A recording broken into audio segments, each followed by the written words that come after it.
좀 제가 말을 빨리 했습니다. 그리고 오늘서부터는 될 수 있는 대로 양을 좀 줄여가지고 천천히 제가 말씀드리겠습니다. 오늘은 뇌에 대해서 강의를 하겠습니다.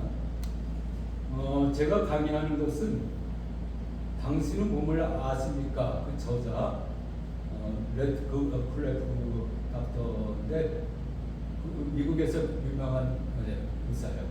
그분이 사람 각 장기 그 전문가 닥터들을 다 장기를 맡아가지고 발표를 하라고 해가지고 수집을 해가지고 책을 만들었어요. 근데 이 책이 그 리더스 그 다이제스트 그 책이 아주 베스트로 아주 실렸어요.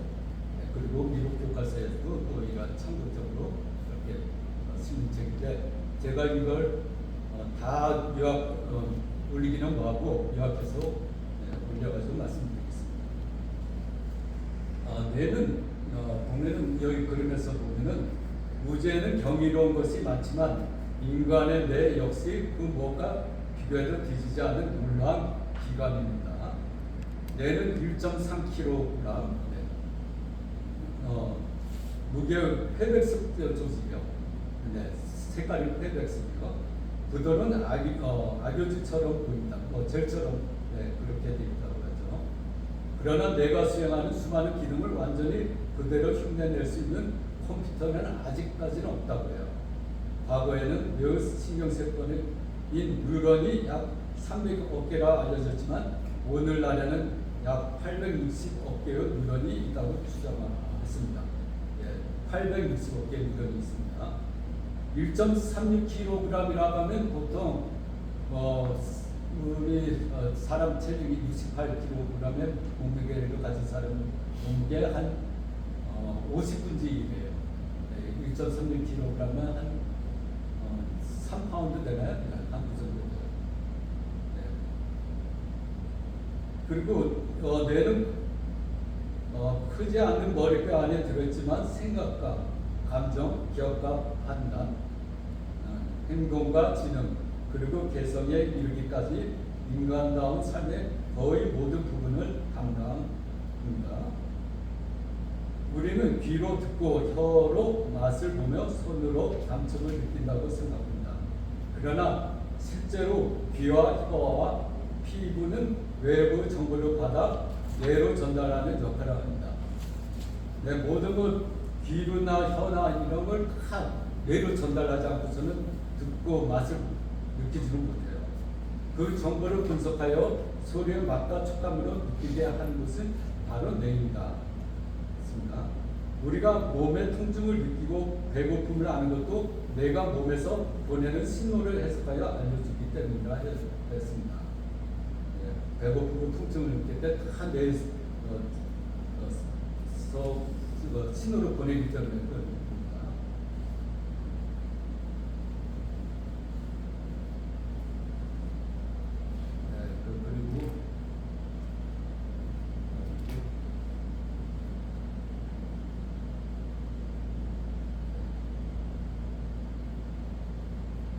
그리고 여기서 보면은 정보를 처리하는 생명을 돌보는데 그래서 뇌는 사람의 욕구와 감정, 기분과 의욕 그리고 행동을 조절합니다.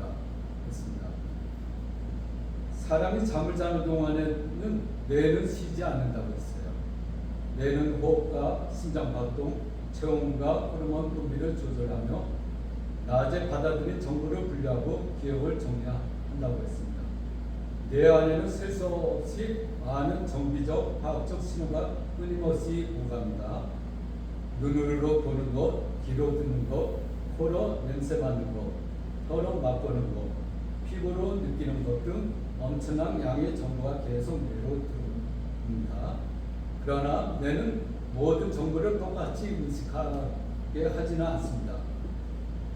정보가 들어온다고 해가지고 똑같이 의식하지 않아요. 중요한 정보를 선택하여 의식에 올려보내고 중요하지 않은 정보는 무시하거나 뒤로 미룹니다. 뇌도 걸러서 정보를 받아요. 예를 들어 음악을 들으며 책을 읽을 수는 있지만 음악과 책에 똑같이 깊이 집중하기는 어렵습니다. 아주 재미있는 책에 몰두하면 자신이 좋아하는 음악이 흘러나와 또 듣지 못하고 지나칠 수 있습니다. 책에 몰두하고 음악을 들을 때 음악이 안 들릴 수가 있어요. 두 가지 일을 동시에 하기가 힘들어요. 그러나 위험한 일이 발생하면 뇌는 즉시 주의를 전환합니다. 얼음 위에서 미끄러질 때, 그러면서 이렇게 미끄러질 때 뇌는 균형을 되찾고 근육에 지시하고 팔을 뻗어 몸을 보호하며 넘어질 때 충격을 줄이도록 신속하게 힘을 보냅니다. 이렇게 얼음 빙판에 넘어질 때 넘어지지 않으려고, 또 아니면 넘어졌을 때 최대한 다치지 않으려고 뇌는 그렇게 신호를 보낸다는 것이죠. 넘어진 후에는 몸이 다쳤는지 확인하고 그 경험을 기억으로 저장합니다. 그 다음에 얼음 위를 걸을 때는 과거 경험을 떠올려 더욱 조심하도록 경고합니다. 네. 그렇게 한번 얼음에 넘어졌으면 다음에 얼음을 걸을 때 그 뇌에 기억이 있대요. 네. 그러면 조심하게 되죠. 뇌는 우리가 의식하지 못하는 생명활동도 조절합니다. 그 대표적인 것이 호흡입니다. 네. 혈액 속에 이산화탄소가 증가하면 뇌는 가슴과 횡격막 근육의 호흡을 더 빠르게 깊게 하라고 지시합니다. 네. 뇌는 항상 이산화탄소가 증가하면 호흡을 더 빨리 하라고 지시해요. 그래서 필요한 산소를 받아들이고 이산화탄소를 뇌에 보내게 합니다. 이와 같은 수많은 방법으로 뇌는 우리의 생명을 세심하게 돌봅니다. 그러면서 또 보면 산소와 영양분이 필요한데 뇌의 무게는 전체 몸무게의 2%에 불과하지만 1.36kg이면 68kg, 네, 몸무게에 비하면 네, 한 2%에 밖에 불과하지 않아요. 50분의 1이니까요. 안정된 상태에서 몸이 사용하는 산소와 에너지의 약 20%를 소비한다고 합니다. 네, 몸무게 2%밖에 되지 않는데 거기에 많이 그 산소와 에너지를 몸에 사용하는 걸 20%를 소비한다고 해요. 그만큼 뇌는 산소와 혈액이 끊임없이 공급되어야 합니다. 잠시라도 뇌에 산소와 혈액이 공급되지 않으면 큰일 나요. 뇌에 산소와 혈액이 공급이 잠시 부족하면 어지럼증을 느끼거나 의식을 잃을 수 있습니다. 공급이 몇 분 동안 심각하게 중단되면 뇌세포가 손상되어 신체 일부가 마비되거나 심하면 생명을 잃을 수도 있습니다. 네, 산소가 공급이 되지 않으면 뇌세포가 손상이 돼요. 네. 그리고 뇌는 포도당을 주요 에너지원으로 사용합니다. 몸은 위급한 상황에도 뇌에 필요한 에너지를 우선적으로 공급하려고 합니다. 그만큼 뇌는 생명을 유지하는 데 결정적 중요한 기관입니다. 네. 포도당이 항상 에너지원으로 사용이 돼야 돼요. 과학과 의학이 크게 발전했지만 뇌가 생각과 감정과 의식을 만들어내는 모든 과정은 아직 완전히 밝혀지지 않았습니다. 뇌는 해안선의 대략적인 모습만 알려졌을 뿐 그 내부는 아직 충분히 탐험되지 않은 광대한 대륙과 같다고 하였습니다. 흥미롭게도 사람의 모든 통증은 뇌에서 해석되지만 뇌 자체는 통증을 직접 느낄 수 있는 통각수 용기가 없다고 해요. 모든 사람들의 몸에 이렇게 피부나 어디 다리나 가슴이나 이렇게 누르면 통증이 하는데 뇌 그 조직 자체는 통증을 느끼지 못한다고 해요. 통각수 용기가 없다고 해요. 그래서 일부 뇌 수술은 두피와 두개골 등에 국소 마취를 한 뒤 환자가 깨어있는 상태에서도 진행하기도 합니다. 수술하는 중에서도 국소 마취를 해도 환자가 깨어나면 그대로 수술해요. 네. 이걸 통증을 못 느껴요. 네. 이것을 각성 뇌 수술이라고 합니다. 네. 깨어있는 상태에서 뇌 수술을 할 수가 있는 거예요. 환자가 깨어있으면 의사는 뇌의 특정 부분을 미세하게 자극하면서 말하기와 손발 움직임 등의 다양한 움직임 등의 반응을 확인할 수가 있다고 해요. 예. 깨어있으면서 의사가 계속 손발 움직여 보라 하면서 할 수가 있어요.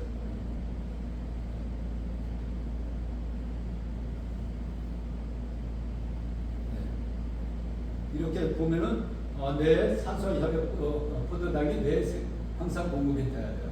공급이 멈춰지면은 뇌 속도가 손상이 되죠. 그래가지고 이렇게 껴 있는 뇌 수술을 상태에서도 환자가 깨 있을 때도 말같이 손을 움직이라고 하면서 말을 할 때요. 그러면서 수술을 할 수가 있어요. 뇌의 특정 부분을 자극했을 때 환자가 오랫동안 잊고 있었던 어린 시절의 선생님이나 장면을 떠올리는 경우도 있습니다. 오래전에 들었던 기적 소리나 자장가의 가락이 갑자기 생각나기도 합니다. 이런 점에서 뇌는 한 사람이 일생과 관련된 수많은 기억이 보관된 오래된 다락방과 같다고 그랬어요. 평소에는 잊고 살았지만 어떤 냄새나 소리, 장소를 만났을 때 내 기억이 갑자기 되살아나기도 한다고 그래요. 뇌의 신경세포를 정기적 신호와 화학물질을 사용하여 정보를 주고받습니다. 뉴런과 다음 뉴런 사이에는 시냅스라는 작은 틈이 있습니다. 여기에 보면 뉴런과 뉴런 사이에 이 사이에 시냅스라고 있어요. 뉴런 신경세포죠. 네, 그렇게 연결이 되어 있어요. 한 뉴런에서 신경 전달물질이 나오면 다른 뉴런으로 전달이 됩니다. 네, 나오면서 다른 뉴런의 수용체 결합에 신호를 전달하죠. 우리의 생각과 감정, 기억과 행동은 이런 수많은 신경세포와 교선을 통해서 이루어지는 거예요. 그냥 우리의 감정, 기억, 행동이 그냥 저절로 이루어지는 게 아니에요. 뇌에서 이런 뉴런과 뉴런 사이에 이런 신경세포가 서로들 연결하는 시냅스 해가지고 그렇게 연결이 돼야지만 느끼고 또 전달이 되는 것입니다. 네. 그리고 또 다음 그림을 봅시다. 뇌의 그 좌우 방부와 기억에서 뇌는 좌방부와 우방부로 나눠져 있습니다. 제가 오늘 말씀드리는 것은 뇌 보면은 큰 대뇌를 지금만 말씀드리는 거예요.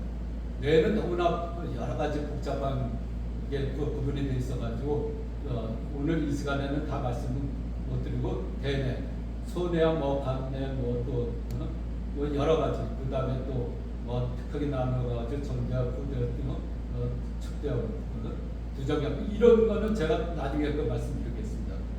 오늘 시간에는 그렇게 말씀 못 드리고 앞으로 그 장기가 원래 한 87개의 장기가 있는데 당신의 몸을 아시니까 그 장기가 한 37개의 그 장기가 있는데 그 장기에 따라 설명할 때 각 내 연관에 대해서 말씀드리겠습니다. 이렇게 뇌는 좌방구와 우방구로 나눠져 있어요. 이거 대뇌를 생각하시면 됩니다. 네, 좌방구는 신체 오른쪽의 운동과 감각을 주로 담당하고, 네, 좌방구는 주로 운동과 감각을 담당해요. 우방구는 신체 운동을 주로 담당하고, 좌방구는 신체 오른쪽의 운동과 감각을 주로 담당하고, 우방구는 신체 왼쪽, 우방구는 왼쪽이요. 항상 반대쪽으로 생각해야 돼요. 왼쪽의 운동과 감각을 주로 담당합니다. 됐어요. 두 방구는 뇌랑이라는 큰 신경섬유 다발로 연결되어 끊임없이 정보를 교환합니다. 이렇게 신경섬유에 가지고 끊임없이 서로들 정보를 교환해요. 이 좌방구는 오른쪽에 그 기관에 의해 가지고 또 자극이 되고 또 우방구는 왼쪽에 해가지고 이렇게 기가 몸에 의해 가지고 움직이게 돼 있어요. 그러면 좌방구는 언어와 논리적 분석, 읽기와 쓰기, 여기서 그러면서 이쪽은 뭐 자방구로, 네, 자방구, 읽기, 언어적 분석, 읽기와 쓰기, 계산 등에 비교적 많이 관여한다고 했어요. 관여한다고 했습니다. 우방구는 우방구, 공간, 판단, 얼굴 인식, 음악과 억약, 전체적인 형태를 파악하기 하는 기능에 상대적으로 많이 관여한다고 합니다. 이렇게 자네는 논리적이며 은혜는 예술적이에요. 그리고 좀 창작에 많이 관여가 돼 있죠. 예술적인데요. 그리고 그렇지만 이걸 지나치게 구분해서는 되는 것이 아니라고 했습니다. 대부분의 활동은 좌우 강구가 서로 협력하여 이루어진다고 했습니다. 매우 가장 놀라운 능력 가운데 하나는 기억입니다. 뇌에서 가장 놀라운 기능 중에 기억이죠. 네. 아무리 요새는 뭐 컴퓨터, AI로 해가지고 많은 정보를 하지만 사람의 뇌도 굉장히 놀라운 기억 정보를 가지고 있습니다. 뇌는 하나 기억을 한 장소에만 보관하지 않습니다.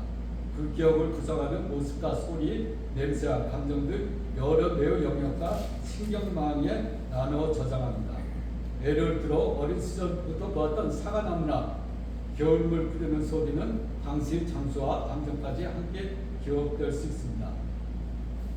또 어린 시절에도 그 사과나무 뭐 이런 겨울물 흐르는 소리를 그 감정까지 기억이 남아 있어요. 오랜 세월이 지난 후 비슷한 사과나무를 보거나 겨울물 소리를 들으면 과거 추억이 되살려집니다. 뇌에는 보상과 쾌감이 관련된 신경회로가 있어요. 실험용 쥐가 스위치를 누르면 보상회로에 미세한 전기 자극이 전달되지 않도록 하자 전달되면 쥐는 계속해서 스위치를 누르는 행동을 보입니다. 심한 경우에는 음식이나 휴식보다 그 자극을 선택하기도 합니다. 쥐를 실험을 해보면은 어떤 계속적인 그 전기 자극을 주면은 음식을 먹을 생각을 하지는 않아요. 휴식하려고 하지는 않아요. 이 실험은 보상과 쾌감을 담당하는 뇌의 신경회로가 사람의 욕구와 행동에도 강력한 영향을 줄 수 있다고 보입니다. 그러므로 무엇을 듣고 반복하느냐가 매우 중요합니다. 좋은 습관과 반복을 통해 형성되지만 좋지 않은 습관과 중독도 반복을 통해 뇌에 깊이 자리 잡을 수 있다고 했습니다. 네, 좋은 습관은 뇌에 계속 형성이 되면 좋은데 좋지 않은 습관도 뇌에 계속적으로 그 중독처럼 뇌에 깊이 자리 잡을 수가 있어요. 그렇기 때문에 우리가 얼마나 좋은 습관과 반복을 해야 되는지 모르겠습니다. 여기 그림에서 보면 뇌의 적용력과 세 가지 큰 이유 보면은 과거에는 사람이 나이가 들면 뇌의 일정한 수 뇌세포는 죽는다고 단순하게 설명했습니다. 계속 나이가 들면 뇌세포는 죽는다고 지난번 강의 시간에도 말씀드렸죠. 그러나 오늘날에는 정상적인 노화가 단순히 뇌세포가 계속 죽어가는 과정은 아니라고 봅니다. 노화가 단순히 계속 뇌세포가 죽어가는 과정이 아니라고 봅니다. 나이가 들면서 일부 뇌의 부패와 신경 연결이 감소할 수 있지만 그렇게 뇌의 부피가 줄어들어요. 나이가 들면 뇌는 새로운 연결망을 만들고 반응을 조정하는 능력도 가지고 있습니다. 새로운 연결망을 만들 수 있다는 거예요. 이것을 신경 가소성이라고 해요. 신경 가소성은 뇌의 일부가 손상되더라도 남아있는 다른 신경망이 손실된 기능의 일부를 개선할 수 있다는 것입니다. 뇌졸중이나 뇌신 손상으로 말을 하지 못한 사람이 꾸준한 재활 훈련을 통해 다시 말하고 마비되었던 팔, 다리로 움직여 하는 것도 신경 가소성과 관련이 있습니다. 이렇게 뇌졸중이나 말을 하지 못한 사람도 계속 재활 훈련을 통해 가지고 회복이 돼요. 그걸 신경 가소성이 있기 때문에 그렇게 되는 거예요. 물론 새로운 역할을 맡기한 지 상당한 시간과 반복적인 훈련이 필요합니다. 그러나 뇌가 변하고 적응할 수 있는 사실은 우리에게 큰 희망을 줍니다. 뇌에는 단단한 두개골과 뇌 척수액이라는 훌륭한 보호장치가 있지만 여러 가지 원인으로 손상될 수 있습니다. 뇌를 위협하는 대표적인 세 가지 위험을 살펴보겠습니다. 첫째는 뇌 종양입니다. 뇌 종양이 생기면 종양의 위치와 크기에 따라 두통과 구토, 시력 이상, 경련, 성격 변화, 운동장애 등이 나타날 수 있습니다. 종양이 양성이든지 악성이든지 어느 부위에 있는지 따라 치료 방법과 결과가 달라집니다. 그러므로 정확한 진단과 신속한 치료가 중요합니다. 둘째는 뇌졸중입니다. 뇌혈관이 혈전으로 막히거나 혈관이 터지면 그 혈관에 산소와 영양분을 공급받던 뇌조직이 손상됩니다. 증상은 말이 어눌해지는 중대에서부터 한쪽 팔다리의 마비, 언어장애, 의식불명과 상황이 이르기까지 다양합니다. 얼굴 한쪽이 처지거나 한쪽 팔에 갑자기 힘이 빠지거나 말이 어눌해지는 증상이 나타나면 즉시 응급의료기관의 도움을 받아야 합니다. 치료가 빠를수록 뇌 손상을 줄이고 회복 가능성을 줄일 수가 있습니다. 셋째는 외상성 뇌손상입니다. 머리에 심한 타격을 받거나 교통사고를 당하거나 높은 곳에 떨어지면 뇌 조직에 출혈이나 부작용이 생길 수 있습니다. 뇌는 단단한 두개골 안에 있기 때문에 보호를 공간이 거의 없습니다. 두개골 안에 압력이 높아지면 뇌 조직과 혈관이 눌립니다. 상황이 심각해지면 의식을 잃거나 호흡과 심장 기능에 문제가 생기면 생명을 잃을 수도 있습니다. 그러므로 운전할 때 안전벨트를 매고 자전거나 오토바이를 탈 때는 헬멧을 착용해야 합니다. 낙상, 위험 있는 곳에는 각별히 조심해야 합니다. 네, 이제 마지막으로 아직 개발되지 않은 뇌의 가능성. 지금까지 살펴본 내용만으로 여신들을 모두 설명할 수는 없습니다. 말하기와 듣기, 기억과 학습, 논리적 판단과 성상, 창조와 공간 등 뇌가 이뤄내는 능력을 참으로 놀랐습니다. 뇌는 새로운 것을 배우고 경험할 때 신경 연결을 변화시킵니다. 반복적인 학습과 훈련을 통해 더욱 효율적인 신경 방향을 형성합니다. 뇌의 잠재력이 무한하다고 단정할 수 없지만 인간이 뇌의 모든 기능을 완전히 이해하고 활용하고 있다고 말하기는 어렵습니다. 새로운 언어를 배우고 악기를 연주하며 새로운 기술을 익히고 경력과 판단력을 훈련하는 동안에는 뇌는 계속 변화합니다. 그러므로 나이가 들었다고 배우기를 포기해서는 안 됩니다. 책을 읽고 말씀을 묵상하고 음악을 배우며 사람들을 대화하고 규칙적으로 운동하는 활동은 뇌를 건강하게 사용하는 데 도움이 됩니다. 아멘. 작고 부드러운 폐백색 조직 안에 한 사람의 기억과 개성, 사랑과 슬픔, 지성과 판단, 꿈과 희망이 담겨 있습니다. 뇌는 몸을 다스리는 기관일 뿐만 아니라 한 사람을 그 사람 같게 살아가는 참으로 놀라운 경이로운 기관입니다. 과학은 뇌가 어떻게 작동하는지를 연구하고 성경은 그 놀라운 능력을 어떤 목적으로 사용해야 하는지를 가르쳐줍니다. 뇌과학이 성경을 직접 증명하는 것은 아니지만 뇌의 정교함과 변화 가능성을 살펴볼수록 인간을 기묘하게 창조하신 하나님의 지혜를 생각하게 됩니다. 우리에게 주어지는 뇌는 지식과 재능을 자랑하기 위한 도구가 아닙니다. 하나님을 알고 진리를 분별하며 이웃을 사랑하고 섬기는 데 사용해야 할 귀중한 선물입니다. 아멘. 여기서 질문하겠습니다. 우리의 뇌를 건강하고 올바르게 변화시키기 위해 가장 중요한 것은 무엇입니까? 뭐예요? 진짜 지금 계속 그 생각하고 네, 여기서 제가 이렇게 답을 말씀드리겠습니다. 우리가 매일 무엇을 생각하고 보고 듣고 반복하느냐가 가장 중요합니다. 먼저 우리가 무엇을 생각하는 게 중요해요. 네. 우리 뇌를 건강하게 하려면요. 그리고 올바르게 변화시키기 위해서는 무엇을 생각하느냐가 중요하고 또 듣고 무엇을 듣는지 네? 그리고 어떤 것을 보는 것이 그래서 반복하는 것이 가장 중요하다고 합니다. 그러기 위해서 하나님의 말씀을 묵상하고 감사와 사랑을 실천하며 선한 행동을 반복할 때 뇌의 신경망과 생각이 새로워진다고 해요. 아멘. 말과 행동이 삶과 아름답게 변화된다고 합니다. 그러므로 하나님께서 주신 내 진리를 분별하고 이웃을 사랑하며 섬기는 일에 사용해야 합니다. 아멘. 뇌가 건강하면 몸의 모든 장기가 건강해질 수가 있습니다. 아멘. 네. 신명기 6장 5절에 너는 마음을 다하고 뜻을 다하고 힘을 다하여 내 하나님 여호와를 사랑하라고 말씀했습니다. 로마서 12장 2절에 오직 마음을 새롭게 함으로 변화를 받아 하나님의 선하시고 기뻐하시고 온전한 뜻이 무엇인지 분별하도록 하라고 했습니다. 아멘. 우리가 무엇을 생각하고 보고 듣고 반복하느냐에 따라 변합니다. 그러므로 하나님의 말씀을 묵상하고 감사 사랑을 실천해야 합니다. 그러면서 선한 일을 또 계속적으로 반복해야 합니다. 우리의 생각이 새로워질 때 말과 행동이 달라지고 우리의 삶도 아름답게 될 것이라고 저는 확신합니다. 아멘. 네, 기도를 마치겠습니다.